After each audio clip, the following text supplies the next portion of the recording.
La humanidad ha asistido a lo largo de la década al hundimiento de todos los modelos de gestión económica que el capitalismo presentaba como panacea y solución. En 1989 fue el modelo estalinista que la burguesía ha vendido como comunismo para mejor avalar la mentira del triunfo del capitalismo. Tras él han ido cayendo, uno detrás de otro, aunque de forma más discreta, los alabados modelos alemán, japonés, sueco, suizo y finalmente el de los tigres y dragones asiáticos. Esta sucesión de fracasos muestra que el capitalismo no tiene solución a su crisis histórica y que tantos años de trampas y manipulaciones de las leyes económicas no la han sino empeorado considerablemente a lo largo de toda la historia. El derrumbe de los países del antiguo bloque ruso es un auténtico descalabro. De 1989 a 1993, los índices de producción caen. Si bien a partir de 1994 los ritmos de caída se moderan, el balance sigue siendo desolador. El desplome de las economías que cubren más de la sexta parte del territorio mundial es el más grave de todo el siglo XX en tiempos de paz. Las bases de la reproducción capitalista a escala mundial sufren una nueva e importante amputación, logrando de este modo que la recesión se apodere de las grandes metrópolis, como por ejemplo la ralentización del crecimiento de Estados Unidos de América entre 1989 y 1990, la cual terminó por transformarse en una tasa negativa en 1991 del menos 0,8%.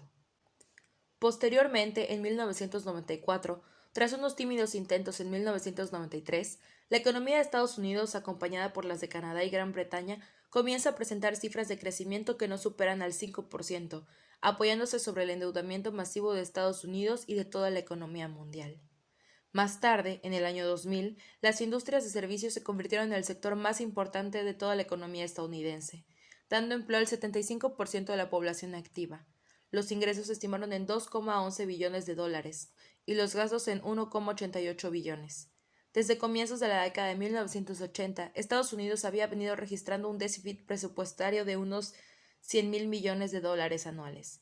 Sin embargo, a finales de la década de 1990 se logró no solo equilibrar el presupuesto federal, sino incluso obtener un superávit. Los efectos de la crisis estadounidense de 2007 impactaron de manera particularmente discriminada y desigual a determinados sectores económicos, así como a ciertas provincias y regiones. Canadá era uno de los pocos países en el mundo en donde no había ocurrido una crisis económica generalizada, sino más bien una recesión. Sus principales sectores económicos son los servicios, las telecomunicaciones, la agricultura, la energía, la aeronáutica y la construcción de vehículos.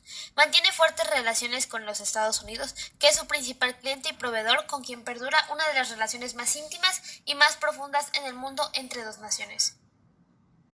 Durante el siglo XVIII tuvo lugar la Guerra de los 7 Años, que enfrentó a Gran Bretaña y Francia, cuyo conflicto se extrapoló a las respectivas colonias en el continente americano.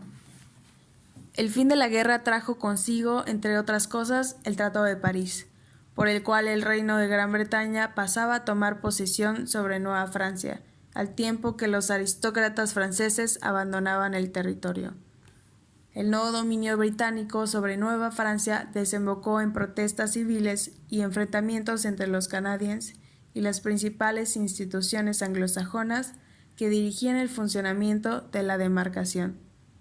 Como solución, en 1774 la corona británica promulgó la Ley de Quebec, por la cual el Imperio británico reconocía oficialmente la lengua francesa, la religión católica y el derecho romano como rasgos característicos y necesarios para la supervivencia del territorio. Este acontecimiento hizo disminuir la tensión social entre los territorios al tiempo que la diferenciación social e ideológica se hacía palpable entre el pueblo de Nueva Francia y el resto de regiones protestantes. En este sentido, el Imperio británico se vio obligado a realizar alguna modificación para la eficaz estructuración de la región de Canadá y en 1791 promulgó la Ley Constitucional, por la cual se instauraba la primera constitución completa de la región de Canadá, formada básicamente por dos provincias, Alto Canadá y Bajo Canadá. Los primeros contactos entre México y Canadá son por la expansión de la red ferroviaria y marítima norteamericana, que permitió conectar con varias escalas las ciudades de México y Montreal. Canadá nombró a su primer comisario comercial permanente en México en 1920 y en 1930. También se vio la inmigración de grupos menonitas de Canadá a México, así como las primeras inversiones canadienses en la incipiente red eléctrica mexicana.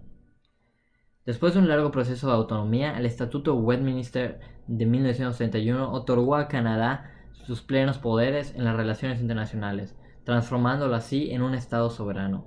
El Estatuto dio aliento a la creación de la red de representaciones diplomáticas canadienses, pero no fue sino hasta 1944 cuando México y Canadá intercambiaron a embajadores, después de Chile y Brasil.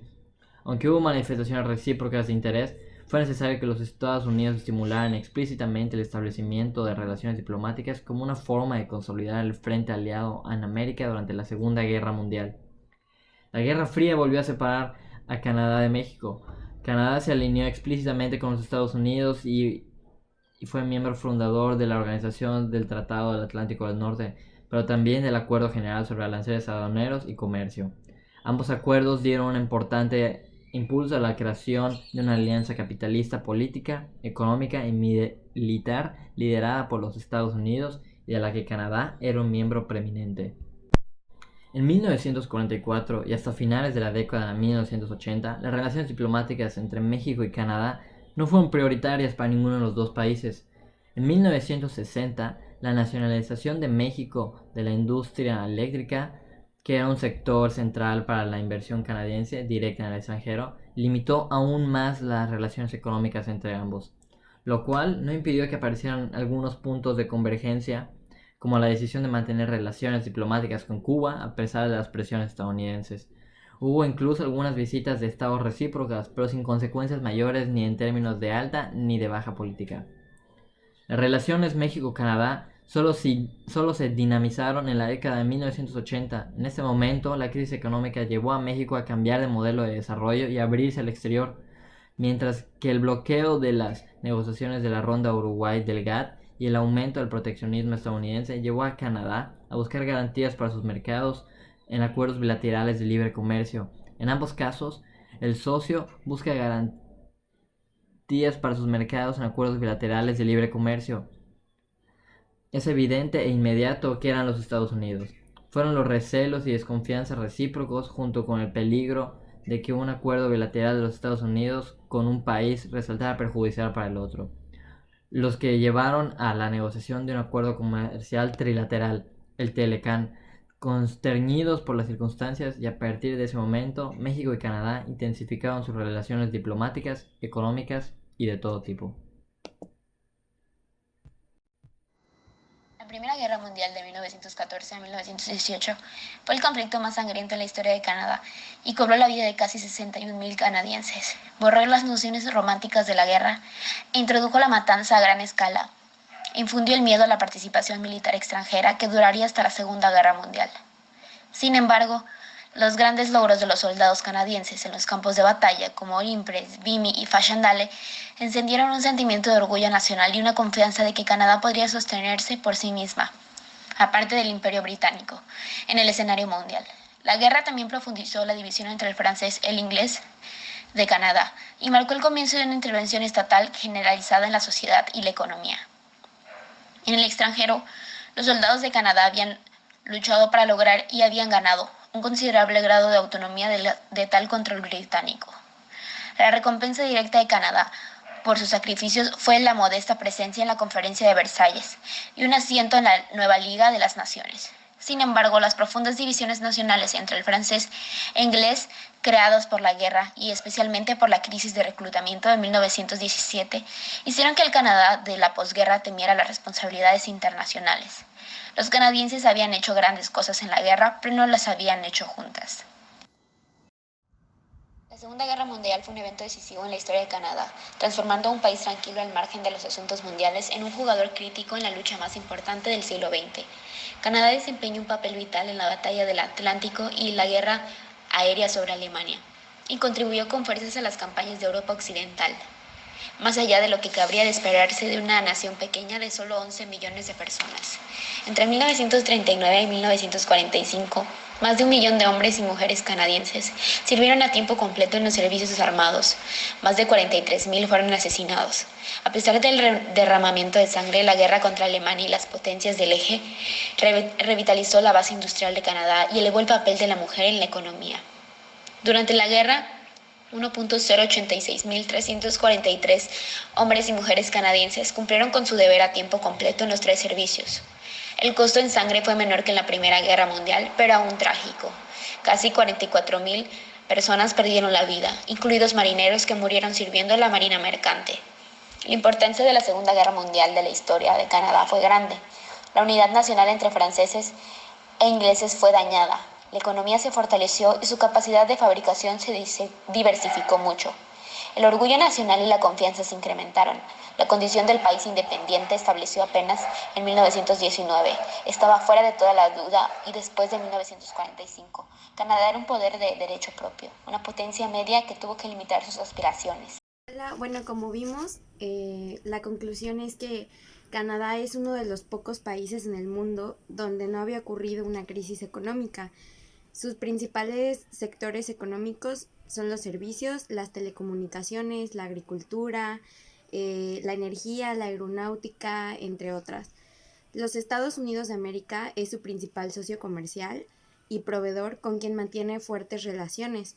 Entre 1989 y la década de 1990 se presenta una gran recesión económica en los Estados Unidos, la cual terminó transformando una tasa negativa en el estado de Canadá del menos 0,8%, del cual la economía de Canadá se había visto afectada y no había podido superar su crecimiento económico del más del 5%.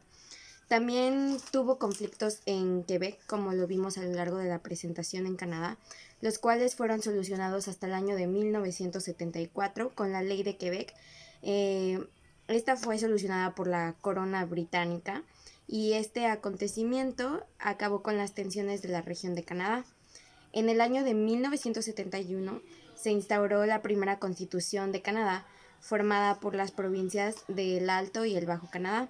Y a partir del año de 1994, México y Canadá empezaron a tener relaciones. Por primera vez intercambiaron a sus embajadores, pero desde antes ya habían tenido estrechas relaciones por las concesiones ferroviarias que tenían entre la Ciudad de México y la Ciudad de Montreal de Canadá. Pues podemos ver que a lo largo de la historia entre México y Canadá hubo una que otra tensión por distintos estados, pero a partir del año de 1980 los dos estados decidieron crear acuerdos comerciales, que fue a través del famoso Tratado del Libre Comercio, para tener los dos garantías para sus mercados. También podemos ver que Canadá estuvo muy activo durante la Primera y la Segunda Guerra Mundial, pero la Segunda Guerra Mundial fue la que más afectó al estado de Canadá y sobre todo a su población, porque fue la más sangrienta, y también, pues más que nada, porque dividió un poco más a la población anglófona y francófona, además de que el estado de Canadá para ese tiempo pues tenía una economía que no era, más bien podremos decir que era una potencia media. Gracias por ver el video.